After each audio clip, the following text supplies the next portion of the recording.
Hey everyone, it's Cassie, your independent sales consultant with Norwex. I just want to show you this quick video of me just cleaning a stove top. So here you will see that I am using the Enviro cloth, which is our multi-purpose microfiber cloth, and the Norwex Cleaning Paste. So I'm going in with a damp Enviro cloth, and as you can see, it's really working its magic. I'm just dipping it into the cleaning paste to get a lather consistency, and the microfiber is just doing its job and pulling up everything. As you can see, we are starting to get a shinier surface.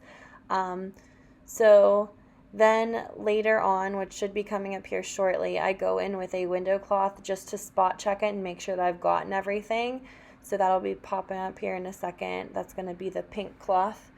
Then I go back over it with the microfiber just to make sure I got everything, but I didn't show that in the video.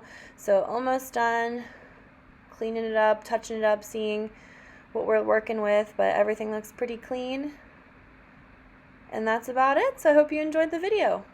Thanks, guys.